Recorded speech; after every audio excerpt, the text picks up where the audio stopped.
കടപ്പനക്കൽ തറവാടിന്റെ ഗേറ്റ് ഒരിക്കലും അടച്ചിടാറില്ല. വാതിൽക്കൽ തടഞ്ഞു നിർത്തി ചോദ്യം ചെയ്യാൻ കാവൽക്കാരില്ല.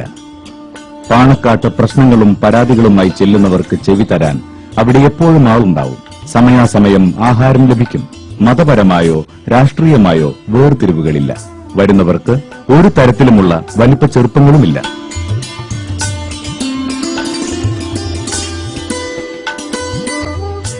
ആകാശവാണി കോഴിക്കോട്. വാർത്തകൾ വായിക്കുന്നത് ഗോപൻ. മുസ്ലിം ലീഗ് സംസ്ഥാന പ്രസിഡന്റും മുസ്ലിങ്ങളുടെ ആത്മീയ നേതാവുമായിരുന്ന ജനാബ് PMSA പൂക്കോയത്തങ്ങൾ അന്തരിച്ചു. ജനാസ നാളെ പാണക്കാട് പള്ളി ഖബർസ്ഥാനിൽ മറവ് ചെയ്യുമെന്ന് കുടുംബവൃത്തങ്ങൾ അറിയിച്ചു. ബഹുമാനപ്പെട്ട PMSA പൂക്കോയത്തങ്ങള് ജനങ്ങളിൽ എത്രമാത്രം സ്വാധീനം ചെലുത്തിയിരുന്നു എന്ന് എല്ലാവർക്കും അറിയാം. അതൊരു ഹിസ്റ്ററിയാണ്. ബ്രിട്ടീഷുകാരന്റെ ഹുക്കും, അതായത് ഭരണം ഇവിടെ മാത്രം നടപ്പിലായിട്ടില്ല എന്നാണ് ആളുകൾ പറയാ. കാരണം ആര് ഭരിച്ചാലും ശരി ഇവിടെ തങ്ങൾ പറഞ്ഞതേ നടക്കുള്ളൂ എന്നുള്ള ഒരു സ്ഥിതിയായിരുന്നു. വെടിയുണ്ട കൊണ്ട് നേരിടാം എന്ന് പറഞ്ഞാലും ശരി, ബഹുമാനായ പാണക്കാട് പൂക്കോയത്തങ്ങൾ ഒരു സ്റ്റാൻഡ് എടുത്താൽ ബ്രിട്ടീഷുകാർക്ക് വേറൊന്നും ചെയ്യാൻ പറ്റൂല.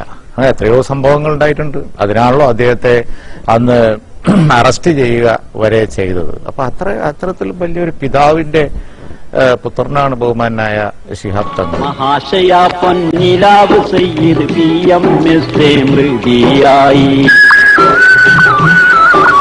മഹാമനസ്കര വിരഹം നാട്ടിൽ അനന്ത ദുഃഖം പാടുകയായി.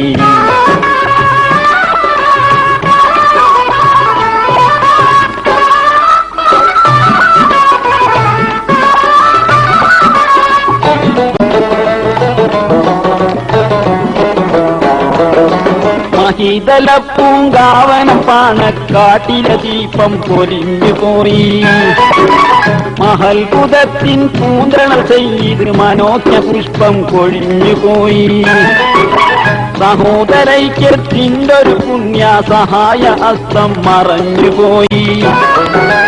സമർത്ഥനായൊരു സമുദായത്തിൻ സേവനതാരം മറഞ്ഞുപോയി. പൂക്കോയ തങ്ങളുടെ മരണാനന്തരം അനാഥമായ സമുദായത്തെ നയിക്കുവാനായി ശിഹാബ് തങ്ങളെ CH മുഹമ്മദ് കോയ സാഹിബും BV അബ്ദുള്ള കോയ സാഹിബും നിർബന്ധിച്ചു.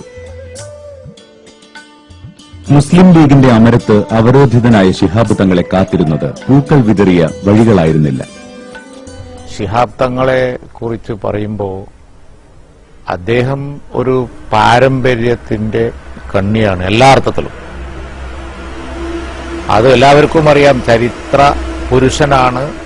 പരമ്പരാഗതമായി വലിയ സ്ഥാനങ്ങളിലിരുന്ന ബഹുമാന്യരായ തങ്ങൾ കുടുംബത്തിലെ ഒരു കണ്ണിയാണ്. ഇവര് ബഹുമാനപ്പെട്ട തങ്ങന്മാരെ ജനങ്ങൾ ബഹുമാനിക്കാൻ തുടങ്ങിയത് യഥാർത്ഥത്തിൽ അത് വളരെയധികം കാരണ സഹിതമാണ്, അല്ലാതെയല്ല. കാരണം ഇവിടെ മുഴുവൻ വിദ്യാഭ്യാസം ഇല്ലാത്ത ആളുകൾ ജീവിച്ചിരുന്ന ഒരു കാലത്ത് പുറത്തുനിന്ന് വരികയും അവരുടെ ഇടയിൽ ഒരുമാതിരി മിഷണറി പ്രവർത്തനം തന്നെ. കാരണം അവരെ മതപരമായ വിജ്ഞാനവും ഭൗതിക വിജ്ഞാനവും ഒക്കെ പഠിപ്പിക്കാൻ വേണ്ടി മുൻകൈ എടുത്തവരാണ് തങ്ങന്മാര്. അപ്പൊ അത്തരം ഒരു മിഷനറി പ്രവർത്തനം എന്ന് നമ്മൾ ഇവിടെ എല്ലാവർക്കും സുപരിചിതമായ അർത്ഥത്തിൽ ഇവരെക്കുറിച്ച് പറയുന്നില്ല എങ്കിലും ജനങ്ങൾ ബഹുമാനിക്കാൻ തുടങ്ങിയതിന്റെ കാരണം അവര് കാര്യങ്ങൾ അറിയുന്നവരാണ്, വിവരമുള്ളവരാണ്, ലീഡർഷിപ്പ് കൊടുക്കാൻ കഴിവുള്ളവരാണ് എന്നുള്ളത് കൊണ്ട് തന്നെയാണ്.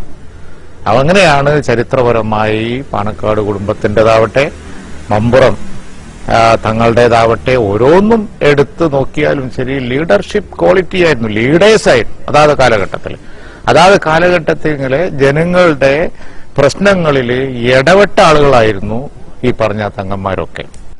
കുറച്ചങ്ങോട്ട് മാന്തിട്. മണ്ണുണ്ട് കേട്ടിട്ടോ.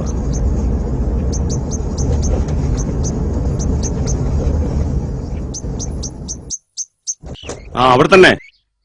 അസ്സലാമലൈക്കും. വഅലൈക്കും അസ്സലാം. പ്രസിഡന്റിന് ദുനിയാവിന്റെ കാര്യം നോക്കാനുണ്ട് എമ്പാടും, പിന്നെ ഇവിടെ ദീന്റെ കാര്യം നോക്കാൻ നേരം കിട്ടണേ അല്ലേ കെട്ടേ? പള്ളിന്റെ ഏത് കാര്യത്തിനാ പിന്നെ കിട്ടാതായത്? 4-5 കൊല്ലായ പത്മനാഭന്റെ തെങ്ങ് നമ്മളെ പള്ളിന്റെ മേലേക്ക് ചാഞ്ഞിക്കാൻ തുടങ്ങിയിട്ട്. നമ്മളെ പള്ളി ആണെങ്കിലോ അത് ഓടിട്ടതും. പള്ളി വാർപ്പാക്കാൻ കമ്മിറ്റിന്റെ കയ്യിലുണ്ട് കാശ്. ഒന്നരാടം ഓലയും മണ്ണും വീണിട്ട് ഓട് മുഹിമം പൊട്ടി. ഓടും പട്ടിയെ മാറ്റിയിട്ട് ഞാനാണത് മറിക്കുകയും ചെയ്തു. ആ പറമ്പിൽ ആകെയുള്ള 6 തെങ്ങിൽ വെച്ച് ഏറെ തേങ്ങ കിട്ടുന്നത് ഈ പള്ളിന്റെ മേലേക്ക് ചാഞ്ഞ് തെങ്ങുമെന്നാണല്ലോ. പള്ളിക്കുളത്തിലെ വെള്ളം കുടിച്ച് തടിച്ച് കൊയ്ത്ത തെങ്ങിന്റെ തേങ്ങ ഓനിഞ്ഞിപ്പോ അങ്ങനെ അരച്ച് കൂട്ടണ്ട. തെങ്ങ് ഞാൻ മുറിച്ചു മാറ്റും. അത് വേണോ? നാട്ടിലൊരു കശപശക്ക് ഇടയാകൂലേ? അത് നേരാ. ഇതാപ്പുള്ള കുഴപ്പം. തിന്നൂല തീറ്റിക്കൂല. എന്താ ഇവിടെ ഒരു ബഹളം? എന്താ പ്രശ്നം? അത് മറ്റൊന്നല്ല സെങ്ങറെ, നമ്മളെ പള്ളിന്റെ മുകളിൽ ചാഞ്ഞെടുക്കുന്ന തെങ്ങില്ലേ, അതിന്റെ പ്രശ്നം തന്നെ. ഓ അതോ ഉമർക്ക, ഞാൻ ഇവളും തമ്മിൽ 2.5 വർഷം വിവാഹമോചന കേസ്. ഞാനറിയും. സത്യത്തില് നിന്റെ വാപ്പയും നൂർജുന്റെ വാപ്പയും തമ്മിലാണ് പ്രശ്നം. തർക്കം മുറുകിയപ്പോ കേസ് പാണക്കാട്ടിക്ക് വെച്ചിട്ടല്ലേ കഴിച്ചില്ലായത്? എന്റെ വാപ്പയും നൂർജുന്റെ വാപ്പയും ഒരു തരിമ്പം പിടിവാശി വിടില്ല എന്ന് തങ്ങൾക്ക് മനസ്സിലായി. ഒടുക്കം എന്നെ നൂർജുനെ അകത്തേക്ക് വിളിച്ച്. ഉമർക്ക, എന്തത്ര ആലോചിക്കാൻ? കേസ് പാണക്കാട്ടിക്ക് വെക്കി. നേരാണല്ലോ. പത്മനാഭം വരുമോ? വരാതെ പാണക്കാട്ടെന്ന് വിളിച്ച ആരാ ചെല്ലാത്തത്? അതിലൊരു മുന്നണി ഭേദമില്ല പ്രസിഡന്റ്.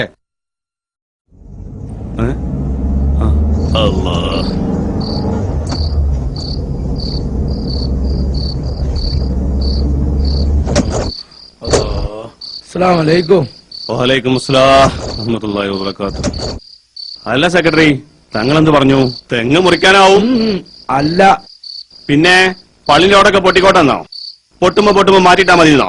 അതും അല്ല. തെങ്ങ് മുറിച്ചും വേണ്ട, ഓട് മാറ്റും വേണ്ട.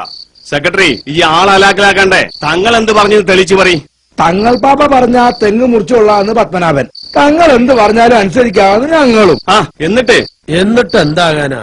ഇരു കൂട്ടരും പറയാനുള്ളത് പറഞ്ഞു കഴിഞ്ഞപ്പോ അൽ ഫാത്തിഹ എന്ന് തങ്ങള് ദുആ കഴിഞ്ഞപ്പോ പത്മനാഭനെ അടുത്ത് വിളിച്ചിട്ട് പറഞ്ഞ്, പത്മനാഭ തെങ്ങൊന്നും മുറിക്കാൻ പോണ്ട, നിസ്കരിക്കണോര് ഓട് മാറ്റി പള്ളി വാർപ്പാക്കിക്കൊണ്ടേ.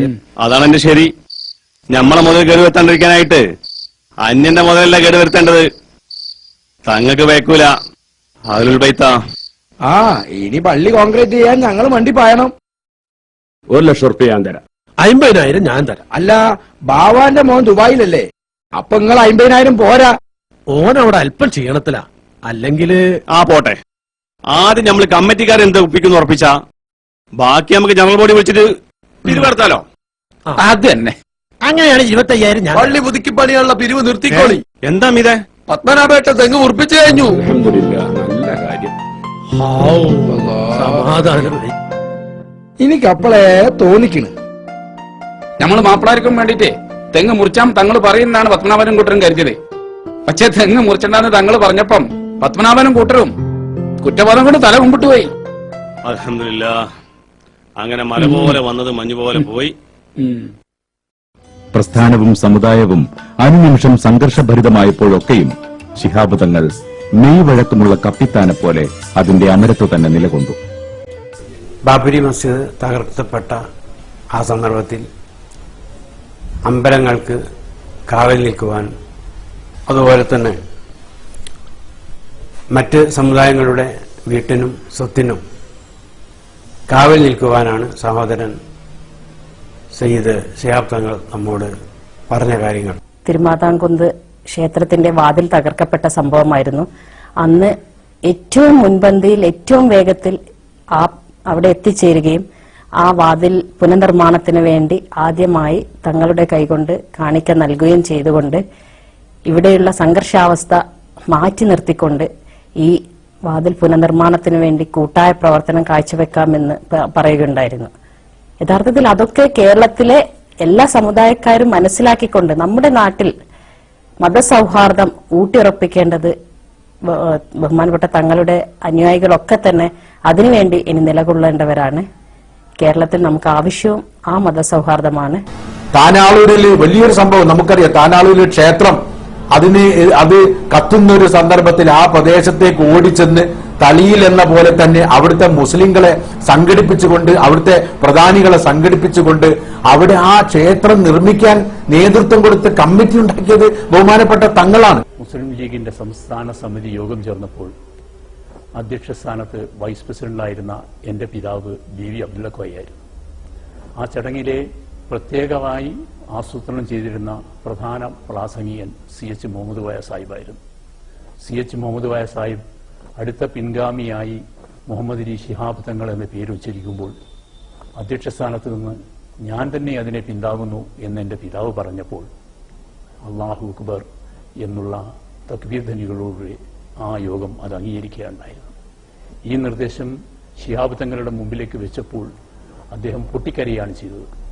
രാഷ്ട്രീയത്തിൽ ഒന്നുമല്ലാത്ത എന്നെ ഈ വലിയ തലത്തിലേക്ക് കൊണ്ടുവരുന്നത്, ഒരു വലിയ സമുദായത്തെ നയിക്കാൻ, വലിയ സംഘടനയെ നയിക്കാൻ കൊണ്ടുവരുന്നത് എന്താവും എന്ന ഒരങ്കലാപ്പിലാണ് ഞാൻ എന്ന് പറഞ്ഞു. അപ്പോഴാണ് CH മുഹമ്മദ് കോയ സാഹിബും അതുപോലെ എൻ്റെ പിതാവുമെല്ലാം തന്നെ തങ്ങളുടെ പിന്നിൽ ഞങ്ങളെല്ലാവരും ഉണ്ട്, തങ്ങളൊന്നും ഭയപ്പെടേണ്ട എന്ന് പറഞ്ഞപ്പോൾ അദ്ദേഹം അത് സസന്തോഷം അംഗീകരിക്കുകയാണുണ്ടായത്. തങ്ങളുടെ ഏറ്റവും വലിയ മികവ് എല്ലാവരും ചൂണ്ടിക്കാണിച്ചതുപോലെ മതസൗഹാർദ്ദത്തിന്റെ ഒരു അപ്പോസ്തലനായി അദ്ദേഹം രംഗത്ത് വന്നു. കോട്ടയത്ത് മലങ്കര ഓർത്തഡോക്സ് സഭ എന്ന് പറയുന്ന ക്രിസ്ത്യൻ സഭയുടെ ഒരു വലിയ മെത്രാനല്ല അവരുടെ മേലധ്യക്ഷനായ ബാവ തിരുമേനിയുടെ ശതാഭിഷേകത്തോടനുബന്ധിച്ചൊരു ജൂബിലി പരിപാടി ഉണ്ടായിരുന്നു. കോട്ടയത്ത് നിന്ന് മനോരമയുമായി ബന്ധപ്പെട്ട ഒരാളെന്ന നിലക്ക് എന്നോട് എൻ്റെ ചീഫ് എഡിറ്റർ എങ്ങനെയും തങ്ങളെ ഇതിനെ കൂട്ടിക്കൊണ്ടുവരണമെന്ന് പറഞ്ഞപ്പോൾ ഞാൻ അദ്ദേഹത്തെ തെരഞ്ഞ് അദ്ദേഹത്തിന്റെ വീട്ടിലേക്ക് പോവുകയുണ്ടായി. അങ്ങനെ തങ്ങളോടൊപ്പമാണ് ഞാൻ കോട്ടയത്ത് പോയത്. കോട്ടയത്ത് മനോരമ ഗസ്റ്റ് ഹൌസിൽ എത്തിയപ്പോൾ അന്ന് ഗവർണറായിരുന്ന ഡോക്ടർ PC അലക്സാണ്ടറും അവിടെ ഈ ചടങ്ങിൽ സംബന്ധിക്കാൻ എത്തിയിരുന്നു. PC അലക്സാണ്ടറോടൊപ്പം ഇരുന്ന് സംസാരിക്കുന്നതിനിടയിൽ തങ്ങൾ എന്നെ വിളിച്ചു പറഞ്ഞു, അബു, ഞാനിവിടെ സംസാരിക്കാൻ വന്നിട്ടുള്ള ബാവ തിരുമേനിയെക്കുറിച്ച് എനിക്ക് വലിയ വിവരങ്ങളൊന്നുമില്ല. ഞാൻ വലിയ ആളാണെന്ന് വിചാരിച്ചായിരിക്കും ഇവർ എന്നെ ക്ഷണിച്ചിട്ടുള്ളത്. ഞാൻ പറഞ്ഞു, തങ്ങളൊന്നും ഭയപ്പെടേണ്ട, അദ്ദേഹത്തെക്കുറിച്ചുള്ള അല്പം വിവരങ്ങൾ ഞാൻ പറഞ്ഞു തരാം. പക്ഷെ അദ്ദേഹത്തിന്റെ ഫോട്ടോ കണ്ടല്ലോ എന്ന് പറഞ്ഞ് ഫോട്ടോ കാണിച്ചു കൊടുത്തു. കണ്ടപ്പോൾ തങ്ങൾ ആ ഫോട്ടോ മനോഹരമായി നോക്കി ഇരിക്കുന്നവരുടെ ഞാൻ അല്പം സ്വാതന്ത്ര്യം എടുത്തു പറഞ്ഞു, തങ്ങൾ അദ്ദേഹത്തിന്റെ താടി തന്നെ നല്ല ഈമാനുള്ള താടി പോലെ ഉണ്ടല്ലോ എന്ന് പറഞ്ഞപ്പോൾ തങ്ങൾ ആ തമാശയിൽ പങ്കുചേർന്നതിന് ശേഷം പറഞ്ഞു, ഞാൻ അദ്ദേഹത്തെക്കുറിച്ച് കുറച്ചൊന്ന് വായിച്ചു നോക്കട്ടെ. അങ്ങനെ വായിച്ചു നോക്കിയ ശേഷം ആ വലിയ സദസ്സിനെ അഭിമുഖീകരിച്ച് തങ്ങൾ പ്രസംഗിച്ച പ്രസംഗം എല്ലാവരുടെയും ശ്രദ്ധയാകർഷിക്കുന്ന തരത്തിലായിരുന്നു. തങ്ങളെന്ന് പറഞ്ഞു, ഹൈന്ദവ പ്രമാണത്തിൽ വസുദേവ കുടുംബകം എന്ന് നമ്മൾ അറിയുന്നു, എല്ലാ മനുഷ്യരും ഒന്നാണെന്ന നില. ഇത് തന്നെയാണ് നമ്മൾ ഏത് മതക്കാരായാലും അംഗീകരിക്കേണ്ട തത്വം. അദ്ദേഹം പറഞ്ഞു, അയൽക്കാരൻ പട്ടിണി കിടക്കുമ്പോൾ വയറു നിറച്ച് ഉണ്ണുന്നവൻ നമ്മുടെ കൂട്ടത്തിൽ പെട്ടവനല്ല എന്ന് നമ്മുടെ നബി തിരുമേനി ആഹ്വാനം ചെയ്തിട്ടുണ്ട്. അതുപോലെ തന്നെ ബൈബിളിൽ പറഞ്ഞിട്ടുണ്ട്, നിന്നെ പോലെ നിന്റെ അയൽവാസിയെയും സ്നേഹിക്കുവായും.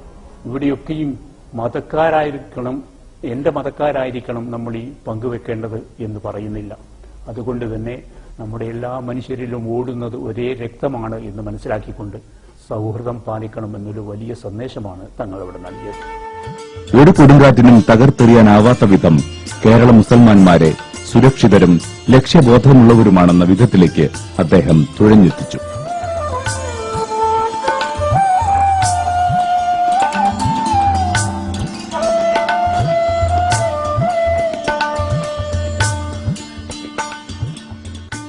ഇന്ത്യയിലെ ഇതര സംസ്ഥാനങ്ങളിലെ മുസൽമാന്മാർക്ക് എത്തിപ്പിടിക്കാൻ കഴിയാത്ത ഉയരങ്ങളിൽ കേരള മുസൽമാന്മാരെ വിദ്യാഭ്യാസപരമായും സാമ്പത്തിക വളർച്ചയുടെ കാര്യത്തിലും ഭൌതിക ജീവിത സൌകര്യങ്ങളുടെ ഉന്നതിയിലേക്കും അദ്ദേഹത്തിന്റെ കൂടി നേതൃത്വത്തിൽ വളർത്തിയെടുത്തു.